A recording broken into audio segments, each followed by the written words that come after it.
सुनने में आया कि उनकी सैलरियों पर जो है कटौती भी हो रही है, तो क्या लगता है? पहले तो मैं आपके चैनल को बधाई देता हूं कि बार बार हमारे कर्मचारियों की समस्या को लेकर आप आते हैं और हमारे विचार रखकर एनडीएमसी के कर्मचारियों की समस्याओं को उसका प्रचार करते हैं, जिससे कि हमारे एनडीएमसी के कर्मचारियों को पता चलता है कि एनडीएमसी में क्या हो रहा है।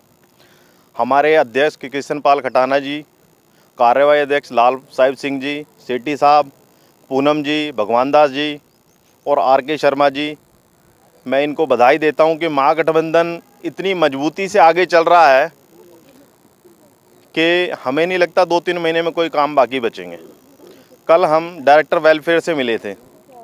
2014 में एक रेजुलेशन हुआ था डेथ केसेस के लिए, वो पास हुआ था, उसकी कॉपी हमने डायरेक्टर वेलफेयर को दी है और उसमें रेजुलेशन में ये लिखा है कि जब तक डेथ केसेस के बच्चे को परमानेंट नहीं किया जाएगा, जब तक वो टिल डेट तक टीएमआर पे रहेगा, उसे नौकरी से नहीं हटाया जाएगा, उसकी रोजी रोटी चलती रहेगी।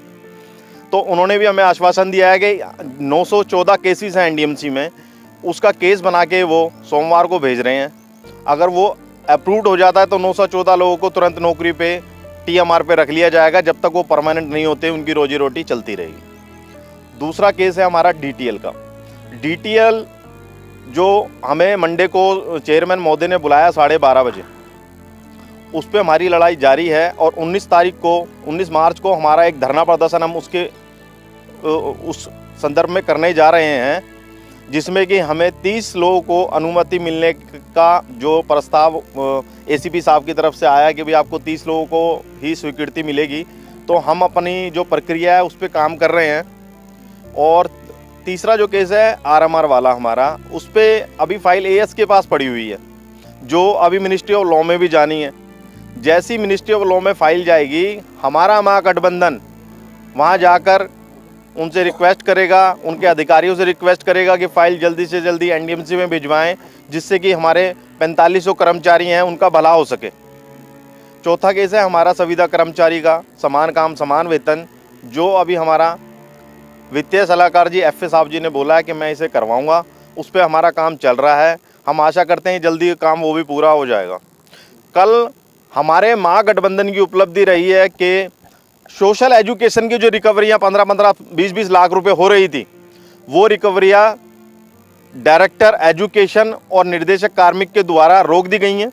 ये हमारी बहुत बड़ी उपलब्धि रही है कल। और उनका केस काउंसिल में, जो काउंसिल आएगी उसमें रखा जा रहा है, और सोशल एजुकेशन की रिकवरियाँ जो अब नहीं होंगी। तो सोशल एजुकेशन की जो रिकवरियाँ हो रही थी, इसका नौबत क्यों आई कि उनकी रिकवरी करी जा रही है? नौबत इसलिए आई कि उनका कहना ये था कि ये गलत तरीके से सोशल एजुकेशन को दिया गया था, और निर्देशक शिक्षा विभाग और निर्देशक कार्मिक जो हमारे वीरेंद्र सिंह जी थे, उनके द्वारा इनके रिकवरियों का वो प्रपोजल तैयार किया गया था, जो महागठबंधन के द्वारा अब बंद करवा दिया गया। अब इसका केस काउंसिल में लग रहा है, और जिसकी रिकवरी हुई है उसको भी जो रिकवरी के पैसे हैं वो तुरंत ही वापस कर दिए जाएंगे। जब ये केस काउंसिल में जाएगा और पास हो जाएगा, तो जितनी रिकवरियाँ लोगों की हुई हैं जो रिटायर हो रहे हैं, उनको उनके बेनिफिट बैक से सब मिल जाएंगे।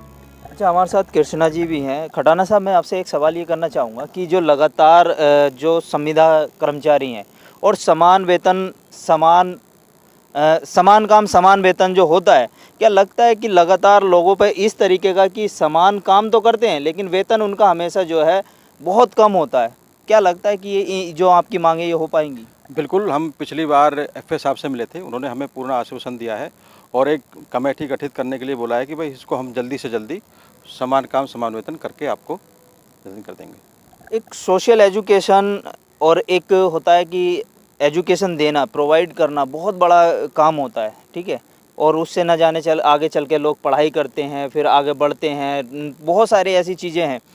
ये तो एक मुद्दा हो गया, लेकिन मैं आपसे एक सवाल ये करना चाहूँगा कि जिस तरीके से लास्ट के मोमेंट पर जब इंसान रिटायर्ड होता है, उसे खुशी होती है कि मेरे पास एक इनकम आएगी, वो इनकम उसकी रुक जाती है, तो इसके लिए आपने क्या कड़े इंतज़ाम किए हैं या उठाए जा रहे हैं आपकी तरफ से? हम जितेंद्र जी ने अभी बता दिया आपको कि हम कल शिक्षा विभाग के डायरेक्टर साहब से मिले, और जो हमारी टीचरें थी वो भी हमारे साथ थी, और हमें उन्होंने आश्वासन दे दिया है कि भाई इनकी रिकवरी हम वापस कर देंगे। और रिकवरी सीवीएस को उन्होंने लेटर भी दे दिया है और उनकी रिकवरी रोक दी जाएगी, ये आश्वासन दे दिया। कितने टाइम तक उन्होंने कुछ ऐसा टाइम मुकर्रर किया आपके लिए कि इतने टाइम से इतने टाइम तक ये सारी चीज़ें जो हैं सामने क्लियर हो जाएंगी? उन्होंने कल ही उनको भेज दिया है, बना के उन्होंने लेटर दे दिया था, बोला एक रिक्वेस्ट दे दो हमको, हमने वो रिक्वेस्ट उनको दे दी है और उन्होंने सीवीएस को मार्क कर दिया है और मेरे विचार से शायद उनका रुक जाएगा अभी। क्योंकि मैं कुछ समय पहले भी यहाँ पर आया था, एक बार मेरी बात हुई थी, तो लोगों का ये कहना था कि हमने कई बार जो है अपने लेटर दिए हैं, कई बार फाइलें दी हैं और सुप्रीम कोर्ट का गाइडलाइंस के अकॉर्डिंग भी हमने बहुत सारी बातें करी हैं, लेकिन उनकी जो समस्याएं थी, मूल समस्याएं थी, वो उठ नहीं पा रही थी। तो लगता है कि अब समाधान निकल पाएगा? हाँ बिल्कुल, हमारा महागठबंधन एक बिल्कुल ऐसा तत्पर है कि सारे कर्मचारियों की आवाज़ बड़े अच्छे तरीके से, अच्छे ढंग से और एक पॉइंट टू पॉइंट हम अफसर से जाके बात करते हैं और हमारे जो एनडीएमसी के अधिकारी हैं वो हमारी बात को बिल्कुल इतने ध्यान से और अच्छी तरीके से सुनते हैं और हमको ये कहा जाता है कि आप तुरंत आओ और जब तक हम हैं आपके कर्मचारियों को हम कोई भी परेशानी नहीं होने देंगे। हम एनडीएमसी चेयरमैन महोदय, सेक्रेटरी महोदय और जितने हमारे एचओडीज हैं, हम सबका अपने दिल की गहराइयों से बहुत बहुत धन्यवाद करते हैं कि हमारी सारी मांगों को वो एक एक करके और निमटोड़ा करते जा रहे हैं। और सोमवार को हमें चेयरमैन साहब ने 12:30 बजे बुलाया है कि डीटीएल की मीटिंग के लिए। हमारे गठबंधन के हमारे संयोजक जितेंद्र जी, हमारे अध्यक्ष कृष्णपाल खटाना जी और हमारे उपाध्यक्ष सेठी जी और हमारे कार्यवाहक अध्यक्ष लाल साहब सिंह जी और मैं उपाध्यक्ष पंडित शशिभूषण गौड़, हम सब लोग चेयरमैन साहब के साथ सोमवार को मीटिंग में होंगे 12:30। हम कर्मचारियों की आवाज़ उठाते रहेंगे और लेकिन जो अधिकारी हैं वो भी इनकी आवाज़ को और जो कर्मचारी हैं उनकी आवाज़ के साथ मिला रहे हैं, लेकिन अधिकारी भी बात सुनते हैं। लेकिन अब समाधान की बात आएगी कि समाधान कितने दिन में अधिकारी करके देंगे। कैमरा पर्सन अमित के साथ मोहम्मद साजिद।